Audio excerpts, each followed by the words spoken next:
எல்லோருக்கும் வணக்கம். உங்களை ஷாம் ஸ்டோரி டைம்க்கு வரவேற்கிறேன். எல்லாரும் அடுத்த கதை கேட்க தயாராயிட்டீங்களா? இன்னைக்கு கதையோட பேரு ஒற்றுமையே வெல்லும். ஒரு கிராமத்துல ஒரு விவசாயி இருந்தானா. அவனுக்கு நிறைய நிலம் இருந்தது. இந்த நிலத்துல எல்லாம் விவசாயம் பண்ணிட்டு வந்திருந்தான். நல்ல லாபமும் கிடைச்சது அவனுக்கு.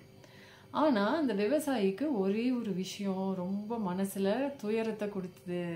அது என்னன்னு யோசிக்கிறீங்களா? இதோ சொல்றேன். இந்த விவசாயிக்கு 3 மகன்கள் இருந்தாங்க. 3 மகன்களும் ரொம்ப ரொம்ப புத்திசாலியானவங்க. அவங்க விவசாயத்தை நல்லபடியா கத்துக்கிட்டாங்க அவங்க அப்பா கிட்ட இருந்து. ஆனா 3 பேரும் எப்பயும் சண்டை போட்டுக்கிட்டே இருப்பாங்க. விவசாயிக்கு ரொம்ப வருத்தமா இருந்தது. தன்னோட மகன்களுக்கு எப்படி சொல்லி தர முடியும் நீங்க ஒற்றுமையா இருக்கணும் அப்படின்னு யோசிச்சுட்டே இருந்தார். ஒரு நாளைக்கு தன்னோட 3 மகன்களையும் கூப்பிட்டு அவர் சொன்னாரு, இந்த பாருங்க மகன்களே, நீங்க 3 பேரும் எப்பயுமே சேர்ந்து ஒத்துமையா தான் இருக்கணும் அப்படின்னு எவ்வளவோ அறிவுரையெல்லாம் சொல்லி பார்த்தாச்சு. ஆனா அவங்க கேட்கவே இல்லை. அவர் சொன்ன உடனே சரி சரி அப்படின்னு ஒத்துட்டு ஒழுங்கா இருக்காங்க. கொஞ்ச நாள்லயே சண்டை ரொம்ப வந்துடுறது 3 பேர்த்துக்கும். ஒரு நாள் விவசாயி தன்னோட மகன்கள் 3 பேரையும் கூப்பிட்டு அவர் சொன்னாரு, நான் உங்க 3 பேர்த்துக்கும் 2 போட்டி வைக்க போறேன். இந்த 2 போட்டியிலையும் யாரு நல்லபடியா ஜெயிச்சிங்களோ அவங்களுக்கு தான் என்னோட சொத்து பூரா தரப்போறேன் அப்படின்னு சொல்லிட்டாரு. 3 மகன்களுக்கும் ரொம்ப சந்தோஷம். ஆஹா, நம்ம எல்லா சொத்தையும் வெல்லறதுக்கு இது ஒரு நல்ல வாய்ப்பு அப்படின்னு. அப்பா சொல்லுங்க என்ன போட்டி அப்படின்னு கேட்டாங்க. விவசாயி சொன்னாரு, முதல் போட்டி இதுதான் அப்படின்னு 3 பேர் முன்னாடியும் ஒவ்வொரு பெரிய கரும்பு கட்டு வச்சாரு. ஒவ்வொரு கட்டுலையும் 10-15 கரும்பு இருந்திருக்கும். அவர் சொன்னாரு 3 பேர்கிட்டையும், இந்த கரும்பு எல்லாத்தையும் பாதி பாதியா நீங்க உடைக்கணும் அப்படின்னு சொன்னாரு. அவ்வளவுதானே, இதோ செஞ்சிடறோம் அப்படின்னு கடகடன்னு 3 பேரும் வேலையில இறங்கிட்டாங்க. அந்த கரும்பு கட்டை அவிழ்த்தாங்க. ஒவ்வொரு கரும்பா எடுத்து கடன்னு 2 வெட்டி தள்ளிட்டாங்க. 3 பேருமே இந்த வேலையை ஒரே சமயத்துல முடிச்சிட்டாங்க. விவசாயிக்கு ரொம்ப சந்தோஷம். நல்லபடியா முடிச்சிட்டீங்க. முதல் போட்டியில 3 பேருமே ஜெயிச்சிட்டீங்க. அடுத்த போட்டிக்கு தயாரா அப்படின்னு கேட்டாரு. ஆமா சீக்கிரம் சொல்லுங்க, அது என்ன போட்டி அப்படின்னு கேட்டாங்க.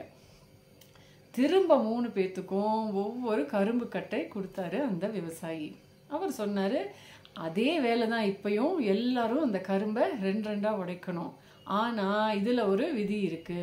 கட்டை நீங்க அவிழ்க்காம மொத்த கரும்பு கட்டை 2 உடைக்கணும் அப்படின்னு சொன்னாரு. இவங்க 3 பேரும் அடடா அது எப்படி முடியும்னு, சரி முயற்சி பண்ணி பார்க்கலாம் அப்படின்னு முழு கரும்பு கட்டை முன்னாடி வச்சுக்கிட்டு உடைக்க ரொம்ப முயற்சி பண்ணாங்க. கரும்பு கட்டை உடைக்க முடியுமா 2? 3 பேரும் எவ்வளவோ முயற்சி பண்ணியும் அந்த கட்டை உடைக்கவே முடியல. அப்போ அவங்க அப்பா 3 பேரையும் பக்கத்துல கூப்பிட்டாரு. இந்த 2 போட்டியிலேருந்து நீங்க என்ன தெரிஞ்சுக்கிட்டீங்க அப்படின்னு கேட்டாரு. 3 பேருக்கும் ஒன்றும் புரியல. என்னப்பா சொல்றீங்க அப்படின்னாங்க. இந்த பாரு, இந்த கரும்பு எல்லாம் ஒன்னா சேர்ந்து இருந்ததுன்னா இவங்களை உடைக்கவே முடியாது. தனித்தனியா பிரிச்சிட்டிங்கன்னா ரொம்ப ரொம்ப சுலபமா உடைச்சிடலாம். கவனிச்சிங்களா? இதே மாதிரிதான் நம்ம வாழ்க்கையும். நீங்க 3 பேரும் ஒத்துமையா இருந்தீங்கன்னா எல்லாமே நல்லபடியா நடக்கும். ஆனா நீங்க சண்டை போட்டு பிரிஞ்சிட்டீங்கன்னா உங்களை ரொம்ப சுலபமா யார் வேணாலும் ஜெயிச்சிடலாம் அப்படின்னு விவசாயி எடுத்து கூறினாரு அவரோட மகன்களுக்கு. அப்போதான் அந்த 3 மகன்களுக்கும் புரிஞ்சுது, ஒற்றுமையா இருந்தா எவ்வளோ ஒரு நல்ல விஷயம், நம்மளை யாருமே பிரிக்க முடியாது அப்படின்னு தெரிஞ்சுக்கிட்டு அன்னிலேருந்து அவங்க 3 பேரும் சண்டையே போடுறதில்ல.